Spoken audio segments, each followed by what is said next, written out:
fenomena indigo termasuk bentuk interaksi setan dari kalangan bangsa jin kepada manusia. Dan itu bisa terjadi walaupun tidak melakukan ritual tertentu. Bisa terjadi karena apa? Karena mungkin nenek moyangnya di atas, ayah ibunya, nenek kakeknya, buyutnya di atas ada yang pernah menjadi dukun, menjadi tukang sihir, menjalin kerjasama dan perjanjian dengan setan dari kalangan bangsa jin. Yang salah satu isi kesepakatannya bila orang ini mati, si jinnya nanti nurun kepada anak turunannya yang sesuai dengan kriteria. Makanya kadang ada anak kecil yang sudah mengalami indigo seperti itu. Bisa disembuhkan nggak? Bisa, tentu saja ya.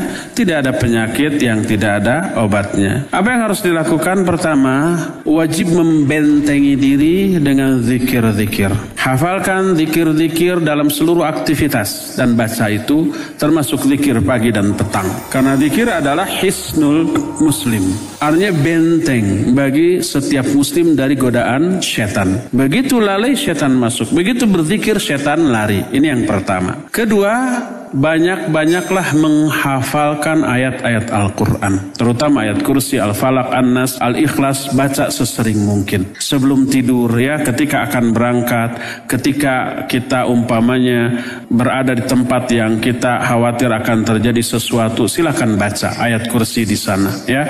Dan ulang-ulang baca ayat-ayat yang sudah kita hafal sebagai salah satu bentuk membentengi diri dari intervensi setan dari kalangan bangsa jin. Setiap kali kita zikir, maka mereka akan lari menjauhi kita dan tidak akan mendekat, apalagi intervensi kepada pikiran dan hati kita.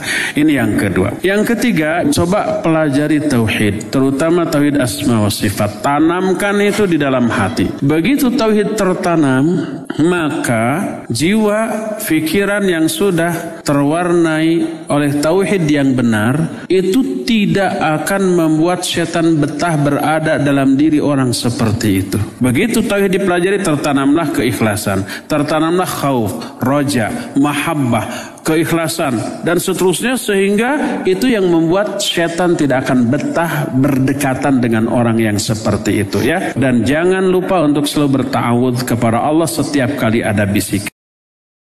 Setiap sihir selalu ada buhul-buhulnya, pasti. Setiap sihir selalu ada ikatan-ikatannya, dan ikatannya itu biasanya disimpan di tempat yang terpencil, jarang dijamah oleh manusia agar tidak diketahui oleh manusia. Karena selama ikatan-ikatan itu, buhul-buhul yang sudah dijampi-jampi tadi, rajah-rajah yang sudah ditulis-tulis tadi, selama dia masih utuh, selama itu pula pengaruh sihir ada pada orang tersebut. Makanya cara yang paling mudah mengobati sihir adalah cari buhul itu.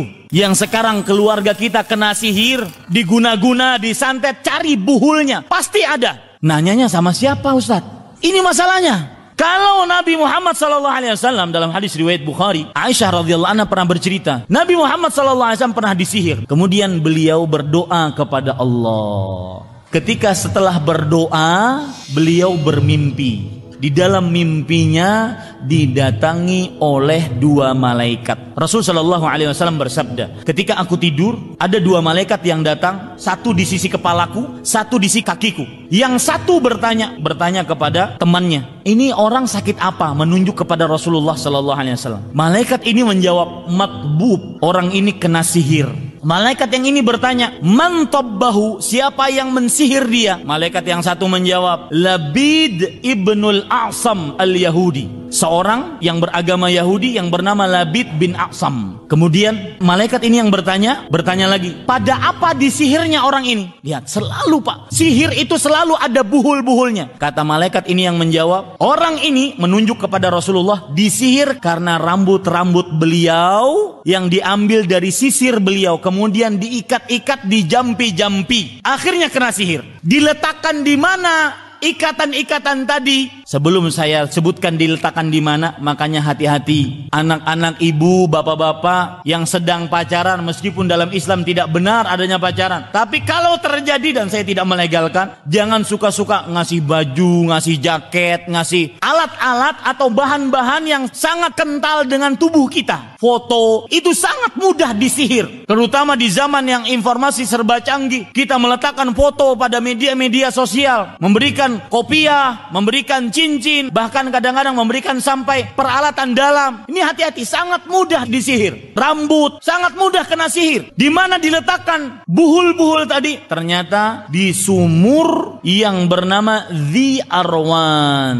Lalu setelah bangun, sadar Rasulullah SAW bangun dari tidurnya, beliau akhirnya pergi ke sumur Dhi Arwan dan mengambil buhul-buhul tadi, kemudian beliau buka. Kalau sudah dibuka, dengan izin Allah, sihirnya pasti hilang. Makanya saya katakan dari awal tadi, kapan Anda ingin mengobati orang yang kena sihir, cari itu buhul. Ustaz, kalau Nabi Muhammad diberitahukan oleh Allah melalui malaikat, kita siapa yang beritahu? Maka jawabannya kita bisa apa? Berdoa agar Allah memberitahukan kepada kita. Di mana buhul-buhul tadi? Tidak ada pengobatan terhadap sihir yang paling manjur dibandingkan seseorang diambil buhulnya, kemudian dibuka, dibaca-bacai, kemudian dihancurkan. Itu menghancurkan sihir.